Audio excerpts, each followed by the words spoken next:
ଅଣଚାଶ ନମ୍ବର ଜାତୀୟ ରାଜପଥରେ ଟ୍ରାକ୍ଟର ସହ ବାଇକ୍ର ମୁହାଁମୁହିଁ ଧକ୍କା।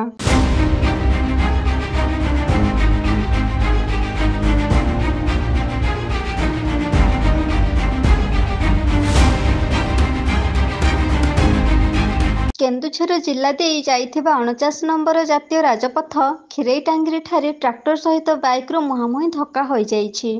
ଟ୍ରାକ୍ଟର ନମ୍ବର OD09G7682 କାମ ସାରି ନିଜ ଘରକୁ ରଙ୍ଗ ରୁଟ୍ରେ ଯାଉଥିବା ବେଳେ ବିପରୀତ ଦିଗ ତୁରୁମୁଙ୍ଗା ପଟୁ ଏକ ପଲ୍ସର ବାଇକ୍ OD09F4191 ସହିତ ମୁହାଁମୁହିଁ ଧକ୍କା ହୋଇଛି, ଯାହାଫଳରେ ବାଇକ୍ ଆରୋହୀ ଆହତ ହୋଇଥିବା ବେଳେ ଜଣେ ଗୁରୁତର ଆହତ ହୋଇଛନ୍ତି।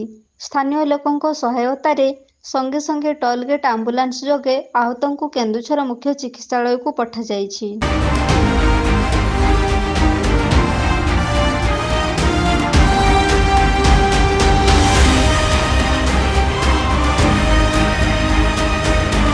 ଦୁର୍ଘଟନା ହୋଇଥିବା ଟ୍ରାକ୍ଟର କେନ୍ଦୁଝର ଜିଲ୍ଲା ସଦର ବ୍ଲକ ଅନ୍ତର୍ଗତ ଡୁମୁରିଆ ଗ୍ରାମର ହୋଇଥିବା ବେଳେ ବାଇକ୍ ଆରୋହୀ ପାଟଣା ବ୍ଲକ ଅନ୍ତର୍ଗତ ଡେଣୁଆ ଗ୍ରାମର ବୋଲି ଜଣାପଡ଼ିଛି। ଟ୍ରାକ୍ଟର ଡ୍ରାଇଭର ନିଜ ଗ୍ରାମ ଡୁମୁରିଆକୁ ଫେରିବା ପାଇଁ ରଙ୍ଗ ରୁଟ୍ରେ ଯାଉଥିବା ବେଳେ ଏହି ଦୁର୍ଘଟଣା ଘଟିଛି। କିନ୍ତୁ ଭାଗ୍ୟ ବଳରୁ ନିଶ୍ଚିତ ମୃତ୍ୟୁ ମୁଖରୁ ବଞ୍ଚି ଯାଇଥିଲେ ମଧ୍ୟ ଜଣେ ବାଇକ୍ ଆରୋହୀ ଗୁରୁତର ଅବସ୍ଥାରେ କେନ୍ଦୁଝର ମୁଖ୍ୟ ଚିକିତ୍ସାଳୟକୁ ନିଆଯାଇଛି।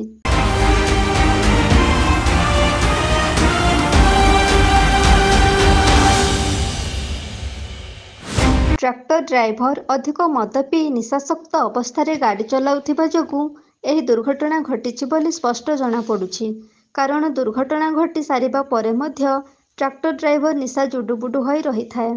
ମଦ୍ୟପାନ କରି ଗାଡ଼ି ଚଲାଇବା ଏକ ଅପରାଧ ହୋଇଥିବା ବେଳେ ମଦ୍ୟପ ଡ୍ରାଇଭରମାନଙ୍କୁ କଠିନରୁ କଠିନ ଦଣ୍ଡ ଦେବାର ବ୍ୟବସ୍ଥା ରହିଥିଲେ ମଧ୍ୟ ମଦ୍ୟପ ଡ୍ରାଇଭରଙ୍କ ସଂଖ୍ୟା ଦିନକୁ ଦିନ ବଢ଼ିବାରେ ଲାଗିଛି।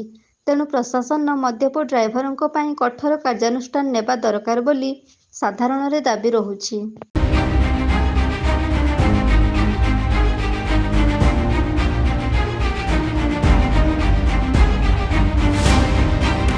ଏହି ରାସ୍ତା ଏକ ଦୁର୍ଘଟଣା ପ୍ରବଣ ଏରିଆ।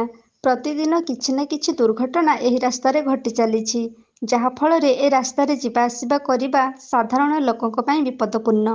ଏହି ଦୁର୍ଘଟଣା ପ୍ରବଣ ଏରିଆକୁ କେମିତି ବିପଦମୁକ୍ତ କରାଯାଇପାରିବ, ଏଥିପ୍ରତି ପ୍ରଶାସନ ଗୁରୁତ୍ୱ ଦେବା ପାଇଁ ଜନସାଧାରଣ ଦାବି କରିଛନ୍ତି।